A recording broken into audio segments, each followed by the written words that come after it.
সম্মানিত শিক্ষার্থীবৃন্দ, সকলকে আন্তরিক শুভেচ্ছা জানিয়ে শুরু করছি।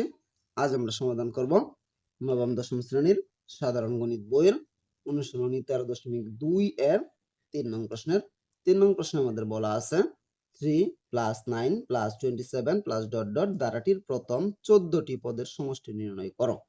আমাদের এই ধারাটার প্রথম 14টা পদের সমষ্টি নির্ণয় করতে বলা হয়েছে। তার জন্য আমরা কি করব?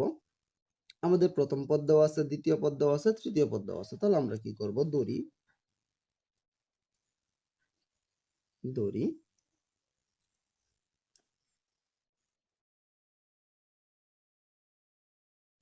গুণোত্তর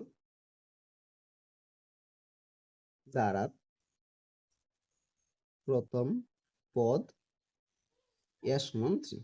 এটা আমাদের একটা গুণোত্তর দ্বারা দেওয়া আছে। কেমনে আমরা বুঝছি গুণোত্তর দ্বারা? 3 তারপর 9 তারপর 27। 3 এর সাথে 3 গুণন দিলে কত হয়? 9। 9 এর সাথে আবার 3 গুণন দিলে কত হয়? 27 হয়। তার মানে বারবার 3 দ্বারা গুণ হইতেছে।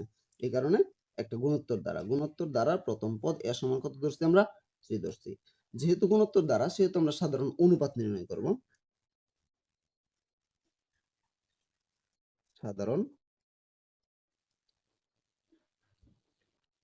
সাধারণ অনুপাত আর দ্বারা প্রকাশ করা হয়।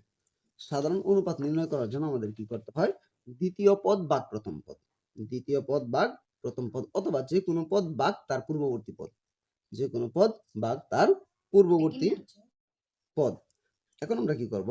উপরে দিব কি 9, নিচে দিব 3, কারণ 9 হচ্ছে আমাদের দ্বিতীয় পদ, 3 হচ্ছে আমাদের প্রথম পদ। এখন 9 কে 3 দ্বারা আমরা ভাগ করলে কত হয়? 3। তার মানে আমাদের প্রথম পদ এর মানও 3 আর এর মানও 3। এখন আমাদের এখান থেকে কি করতে হবে? এখন আমাদের এখান থেকে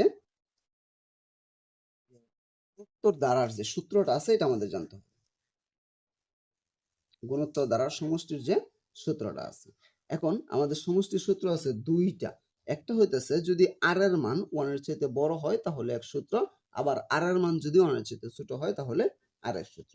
যেহেতু আমাদের আর এর মানটা 1 এর চাইতে বড়, তাহলে আমাদের বড় যে সূত্রটা আছে এই সূত্রটা দিব। সুতরাং আমরা এখানে কি দিব? 14 টি পদের সমষ্টি, 14টি পদের সমষ্টি আমরা সূত্রটা দিব। সূত্রটা হচ্ছে a into r power n minus 1, নিচে আছে r মাইনাস 1। এটা হচ্ছে আমাদের যদি r এর মানটা 1 এর চেয়ে বড় হয় তাহলে এই সূত্র। এখন আমরা দিব কি? এর পরিবর্তে এর মানটা বসাবো। এর মান কত আছে আমাদের? 3। এর পরিবর্তে আমরা দিব 3। আর এর পরিবর্তে আর এর মান দিব। আর এর মান কত আছে আমাদের? আর এর মানও আছে আমাদের 3। আর n এর পরিবর্তে n এর মান দিব। n হচ্ছে আমরা যততম পদ নির্ণয় করব, এটা হচ্ছে আমাদের n। আমরা যেহেতু 14তম পদ নির্ণয় করতেছি, তার মানে n এর পরিবর্তে আমরা কি দিব? 14 মাইনাস যা আছে তাই।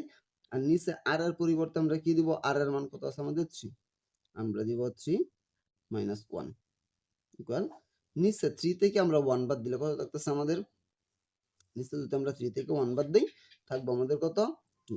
আর উপরেরটা যা আছে আমরা তাই রেখে দিব 3। তারপরে 3 এর উপরে পাওয়ার আছে কত আমাদের? 14 মাইনাস 1। এখন আমরা কি করব? এটাকে আমাদের আর গুণ করার দরকার নাই, আমরা এটা এরকমই রেখে দিব।